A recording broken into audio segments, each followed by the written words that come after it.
आज हम लोग बात करेंगे 1857 के विद्रोह की, या 1857 की क्रांति की, या 1857 के गदर की। तीन टर्मिनोलॉजी से इस घटना को वर्णित किया गया है, जहां अंग्रेज इतिहासकारों का बल इस पर था कि वो ग्रीस्ड चर्बी वाले कारतूस यानी ग्रीस्ड कार्टिजेस की घटना को उन्होंने ज़्यादा बढ़ा चढ़ा के बताया है अपने इतिहास में, ताकि वे इसको मात्र सैनिक क्रांति तक सीमित कर सकें।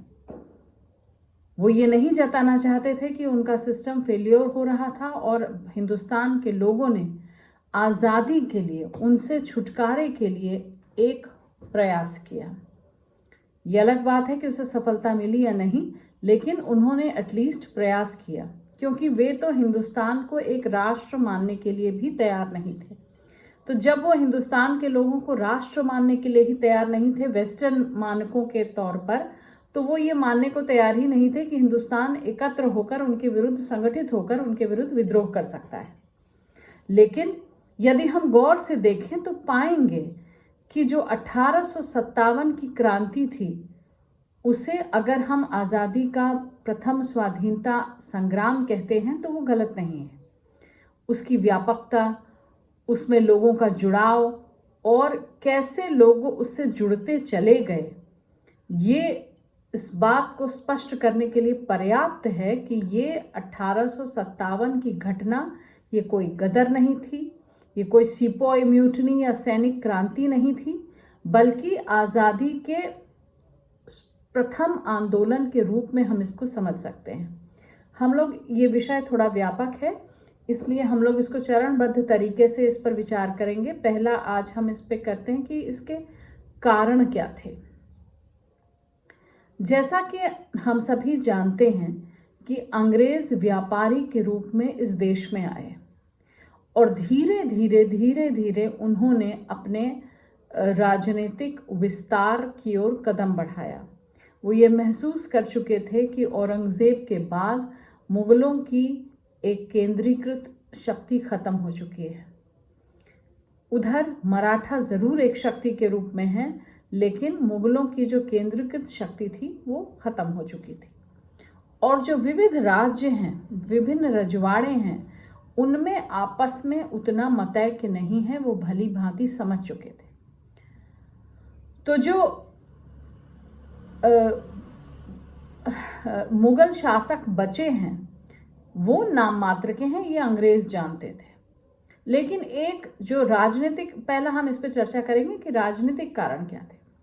अब यदि राजनीतिक कारण देखे जाएं तो जितने भी आसफ जाह, मराठा, जितने भी लोग हुए, इन्होंने कभी भी मुग़ल एम्परर जो था, भले ही वो नाम मात्र का था, चाहे वो शाह आलम हो या बहादुर शाह, किसी को भी डिफाई करने का या उसको, उसकी प्रभुता को निगेट करने का काम नहीं किया। वे सिंबॉलिक ही सही, क्योंकि जानते थे कि मुग़ल एम्परर के साथ, मुग़ल बादशाह के साथ लोगों के सेंटिमेंट्स जुड़े हुए हैं। इसलिए किसी ने भी मुग़ल एम्परर की बादशाहत को चैलेंज करने की या उसको डिफाई करने की कोशिश नहीं की। इवन अंग्रेज़ों ने भी नहीं की, और अंग्रेज़ भी उनको नज़र और भेंट देते रहे और हिज मैजेस्टी, हिज एक्सेलेंसी कहते रहे।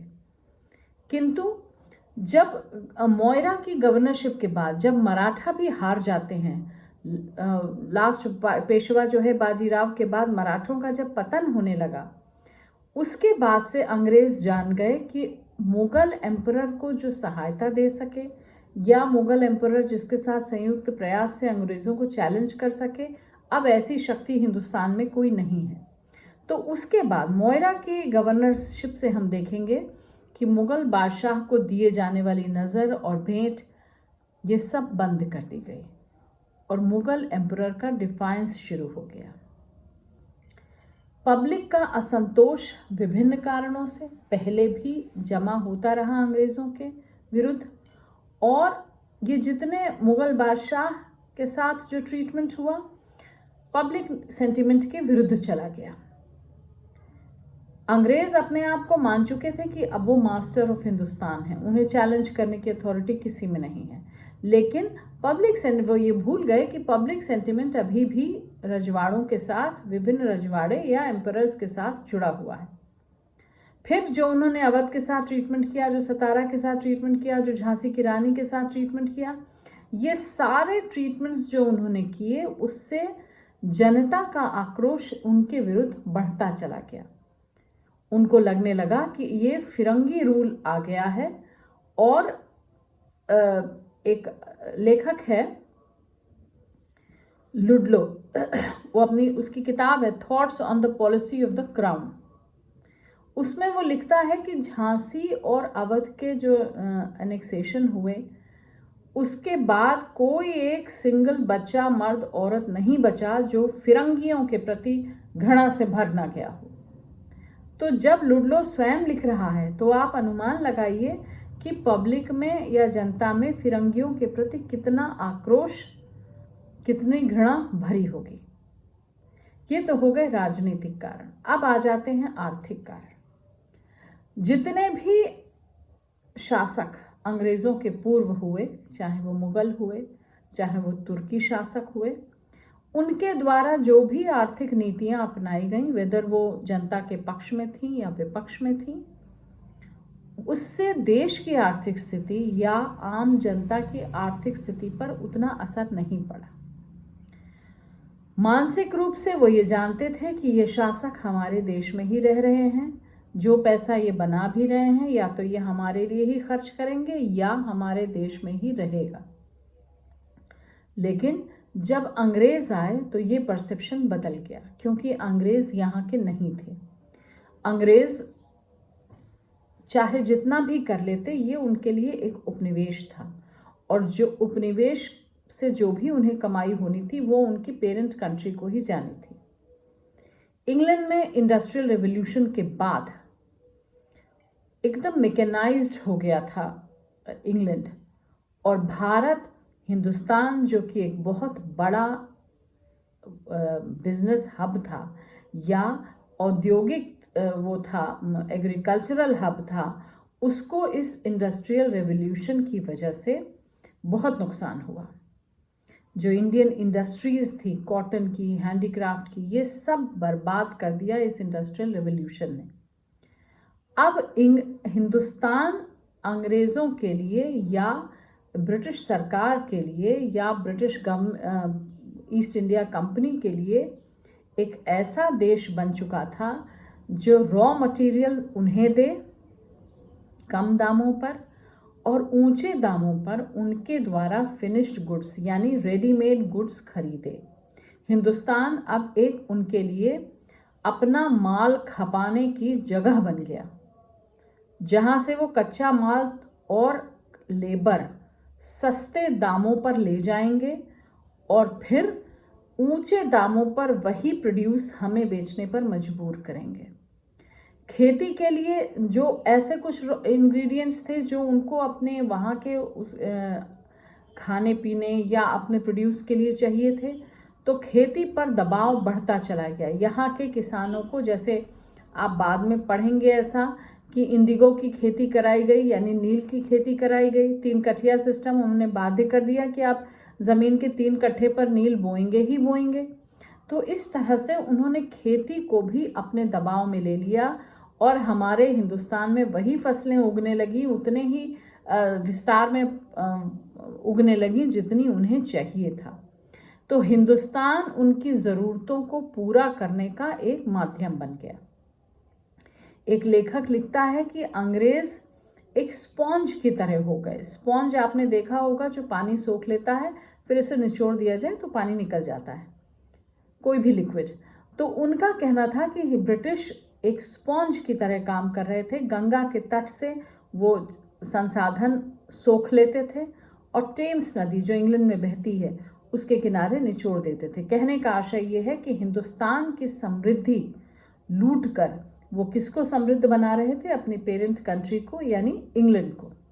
ये कोई अलबेली बात भी नहीं थी, क्योंकि वो यहाँ के थे ही नहीं, तो उनसे अपेक्षित भी नहीं था। फिर ये हो गए आर्थिक कारण। आप बाद में और देखेंगे कि किस तरह से उसको दादा भाई नौरोजी ने ड्रेन ऑफ वेल्थ से रिलेट किया, और एक बड़ा चिंतन इस पर शुरू हुआ। फिर आ गया सोशियो रिलीजियस कॉजेज, यानी सामाजिक धार्मिक कारण। सामाजिक धार्मिक कारण हिंदुस्तान, चाहे वो हिंदुओं का धर्म रहा हो या मुसलमानों का धर्म रहा हो या सिखों का धर्म रहा हो, जो भी हो, वो अपने धर्म से बंधे हुए नियमों का पालन करता था। जो सनातन नियम चले आ रहे थे, चाहे वो विवाह के थे, चाहे वो उत्तराधिकार के थे, चाहे वो जाति प्रथा थी, और वो सुगमता पूर्वक चल रहा था, चाहे बच्चों की पढ़ाई का माध्यम था। लेकिन अंग्रेज़ों ने इसे डिस्टर्ब किया। डिस्टर्ब इसलिए किया क्योंकि उन्हें इससे अपने हित सध रहे थे। उन्होंने अंग्रेज़ी इंट्रोड्यूस की, विदेश जाने के लिए जो है वो लेबर्स को ले जाने लगे। उसके बाद कन्वर्जन यानी धर्मांतरण, ये एक ऐसी समस्या आई जिसने हमारे जातिगत ताने बाने को मतलब क्या कहिए, क्षतिग्रस्त कर दिया। वो ताना बाना ही उधेड़ दिया।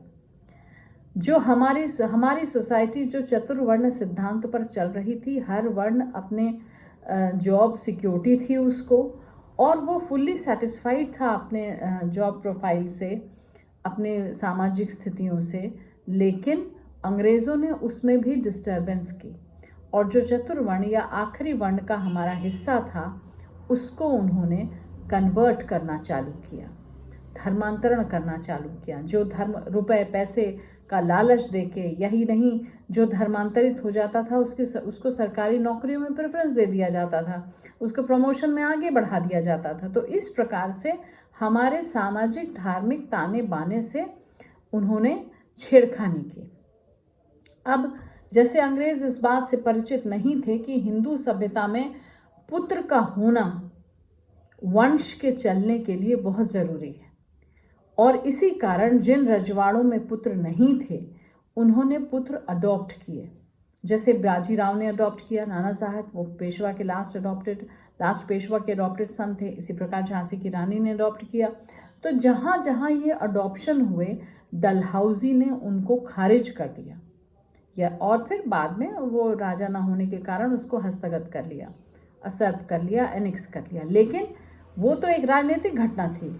और सामाजिक छेड़खानी उन्होंने क्या की कि अडॉप्टेड सन्स को उन्होंने सन मानने से ही इनकार कर दिया, जबकि हिंदू धर्मशास्त्र सारे लेजिटिमेट सन, नैसर्गिक पुत्र या दत्तक पुत्र में भेद नहीं करते। तो यहाँ पर उन्होंने सामाजिक ताने बाने से छेड़खानी की। हमारे सामाजिक विश्वासों को, धार्मिक शास्त्रों द्वारा अनुमोदित नियमों को उन्होंने निगेट किया। पब्लिक का डिस्कंटेंट बढ़ता गया।